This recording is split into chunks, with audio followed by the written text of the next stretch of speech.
The Australian Open women's draw has finally been released and is brimming with intriguing early round matchups. I'll be talking about Osaka and Raducanu's brutal draws, give my dark horse picks, and cover all the popcorn matches.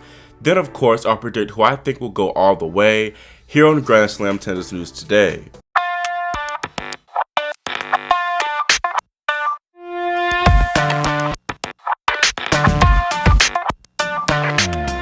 World number 1 Ash Barty will open up against a qualifier before likely meeting Sakkari and Krejcikova. Her first seeded opponent will be Camila Giorgi, followed by none other than defending champ Naomi Osaka. In the quarters, Ash could play Maria Sakkari, semis Barty and Krejcikova, and then in the finals Sabalenka. Ash's section is extremely loaded, especially at the bottom. Their Naomi Osaka and Belinda Bencic are on course for a third round clash, which is bad news for the Japanese woman, seeing as she's never beaten Belinda in 3 previous attempts. People have been talking about this potential clash all morning, but don't forget about Amanda Anisimova, who could very well send Bencic home. Anisimova is in great form currently, winning the Melbourne Somerset tournament last week, plus she has good backing behind her in Darren Cahill. I actually predict Anisimova to upset Bencic and meet Osaka in the third round. Naomi could play talented Ukrainian Diana Yastremska in the second, but she's really erratic, so the 13th seed should do just fine. I do think that if Naomi and Amanda play, Osaka will come out on top and meet Ash in the 4th round. I don't see anyone really troubling Barty before the second week. Giorgi has the weapons to do some damage, but she lacks the consistency. Looking at a potential Barty-Osaka clash, Naomi leads the head-to-head 2-1, but the pair have only played once as Grand Slam champs. Osaka took that one too, outlasting Ash in 3 sets to win the Beijing title. Both of these women are 2 huge favorites for the title, so it's truly a shame that they had to meet so early. This may have been avoided if Naomi finished out the Melbourne Somerset event last week, because if she didn't drop down from 14 to 13 in the rankings, she wouldn't have to meet a top 4 seed until the quarters. She had an abdominal issue and needed more time to recover after playing back-to-back matches for the first time in a while. While this has proven to be a successful strategy in the past, I think this decision will hurt her here, because even though she played 3 relatively solid matches last week, she wasn't put under a significant amount of pressure.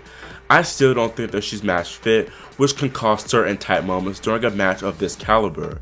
And then Ash is playing incredible tennis at the moment, easing her way to the Adelaide title last week. I think with her stellar play and the Aussie cross support, she has the edge to make the last 8. The next section is Maria Sakkari's and Andre Burr's at the top for a potential 4th round clash. However, the Tunisian might not be 100% as she retired from her Sydney quarterfinal match due to a back injury.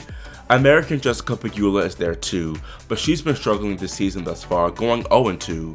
She did reach the quarters here last year, so maybe some of those good vibes will help her regain her form. Skilled Russian Ekaterina Alexandrova is there for a potential 2nd round meeting, and I'll actually pick her to advance, but ultimately fall to Jabeur.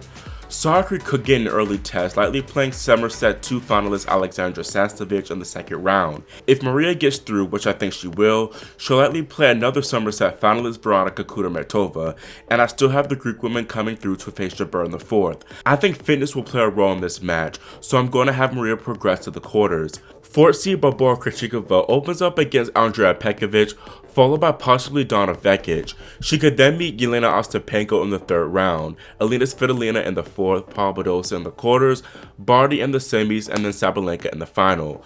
I don't think Barty has any steep challenges early on in this event. Vekic and Risk have regained their form, but I think the Czech woman will be too strong, especially looking at how she's tearing through the field in Sydney right now. She could face Ostapenko in the 3rd round, but I still think the Latvian is too inconsistent at the moment. Moving down, Azarenka and Svitolina might play one another in the 3rd round, and I have Vika going through because she's 4-0 head-to-head against the 15th seed and is in much better form. Victoria and Alina do need to watch out for Teichmann and Putintseva in the 2nd round though. In a Krejcikova-Azarenka match, I would lean towards the 2-time champ because I feel like she's due for another strong slam showing, but I am concerned about her body as she struggled with a hip issue in Adelaide. For that reason, I'll give the edge to Barty. This next section is a bit crazy as at the top, there's 2020 champ Sofia Kenin, who meets Madison Keys in the 1st round. Cannon's probably gonna have to say goodbye to that top 100 ranking with her 2020 points dropping anyways, but it seems like Maddie's finally found her stride currently in the Adelaide semis. There's also the fact that Keys totally owns Cannon in their head-to-head. Keys will play Coco in the Adelaide semifinals, and the two could play once again next week in the third round. I think Coco will make it to that stage because Wong is on the decline, and then Gauff is just an overall better player than Van Uytvanck, although she is the dangerous opponent. I think Keys will advance if her and Coco play because the faster conditions in Melbourne suit her more, especially if they play on a hot day. That way, Madison's penetrating ground shows can rush the shakier Gauff forehand. Then 8 seed Paula Badosa will open against Ayla Tomljanovic, and the two actually played a few days ago in Sydney. Badosa won that match in straights, but it was closer than what the scoreline entailed. Ayla can definitely pull off the upset if she takes her chances, but she tends to waver in the tight moments, so I'm sticking with Badosa to advance. She could face a threat from Sorribes Tormo and Marta Kostyuk in the third round, but I think that she'll be just fine. I know Badosa is the highest seed here, and I actually did pick her to advance initially, but the vibes just seem off. I just don't picture her making a deep run here.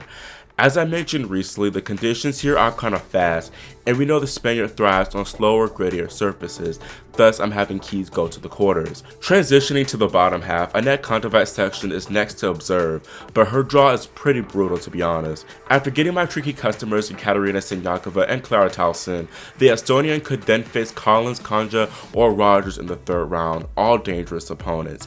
Danielle hasn't played a match this year though, so I picked Shelby Rogers to come out on top if they met. Then I have Rogers add yet another scalp to her collection, taking out Anett.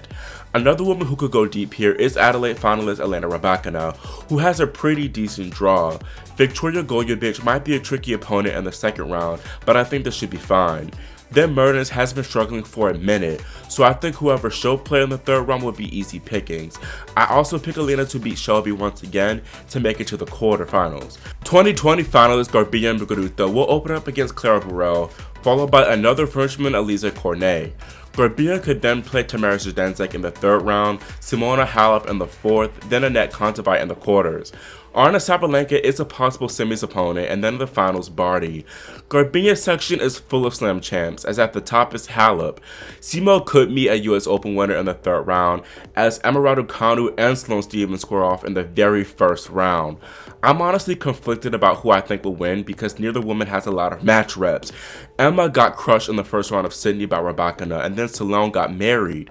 Raducanu's been in Melbourne for a minute, so I think that she'll be more used to the conditions. Therefore, I pick her to win in that match. However, I think Halep will prevail in a potential battle of the Romanians because she is the better player right now. Muguruza has a so-so mini section as Cornet and Zdenczek are sort of tough customers. I do think that should be fine and will get through to the second week to meet Halep. However, I think Simona will win that potential match because she's playing really well at the moment herself, winning a title in Melbourne last week. The next section is Iga Swiatek, and she probably has the best draw out of all the top 8 seeds. It's still not a cakewalk because she could potentially face Daria Kasatkina in the third round. Kasatkina is at the peak of her powers right now, dominating Cannon and Muguruza en route to the semifinals. I still do think the Pole would get through that match, having slightly more imposing weapons in her arsenal. The bottom part of this section is kind of weak as Kvitova and Pavlyuchenkova aren't at their best. I'll tell Anastasia to advance there, but have her falling to Swiatek. Second seed Aryna Sabalenka will open up against Aussie Storm Sanders, then possibly American An Lee. She could meet Marketa Vondrousova in the third round, and then another lefty Angie Kerber in the fourth. Swiatek is a potential quarterfinal opponent, and then Muguruza in the semis, followed by Barty in the final. At the top of Sabalenka's section is Angelique Kerber, who opens up against giant killer Kai Kanepi in the opening round. Kerber hasn't yet played in 2022, needing ample time to recover from a December COVID infection. Regardless of what happens, I have US Open finalist Leylah Fernandez advancing through there to make the fourth round. Now, actually looking at Sabalenka, I'm honestly extremely concerned. She's had an absolutely horrid start to the year, falling in the opening rounds of both Adelaide tournaments, where she served a total of 39 double faults in the 2 matches. She even resorted to doing underarm serves, which is not a good look at all for the world's #2 women's player. Apparently, this is only an issue in matches, and I know that she's in distress with the tournament fast approaching. her service woes have affected other aspects of her game, and while I could be wrong and she surprisingly has a big breakthrough here, I see an early exit on the cards. Anna might be able to weather the storm from Storm Sanders, but I think An Lee has the confidence and steadiness to send the Belarusian packing. I'm actually picking Lee to reach the 4th round, where I have Layla coming through there. For my predictions, I have Barty and Krejcikova in the semifinals with Ash reaching the final, then Halep and Swiatek with Iga advancing to the championship. Then in the final, I pick Ash to take it all. Obviously, the biggest name missing here in the last 8 was Naomi Osaka, and I definitely wouldn't be surprised if we see her holding the trophy in nearly 3 weeks' time. However, her draw is very tough, and while she apparently thrives off of having difficult draws, I think her lack of truly solid match play will be detrimental.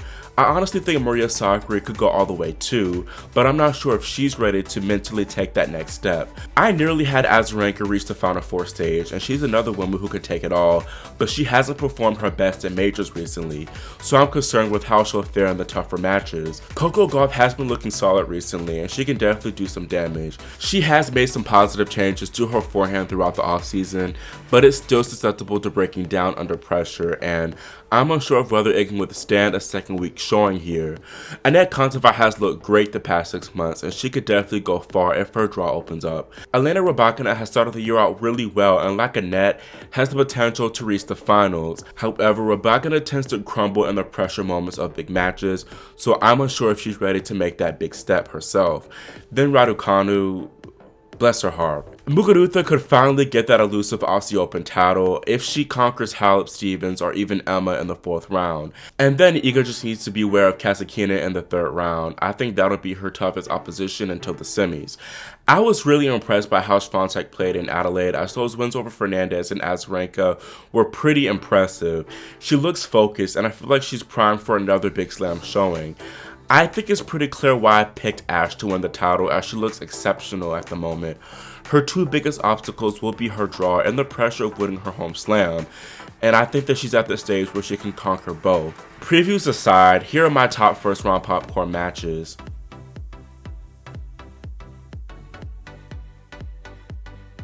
That's all for this tournament preview, and let me know what you think about the draw and my predictions in the comment section below.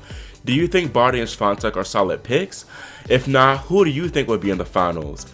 Also, make sure you subscribe and click the notification bell so you're notified whenever we post the men's preview. Thanks for watching, and we'll see you next time here on Grand Slam Tennis News Today.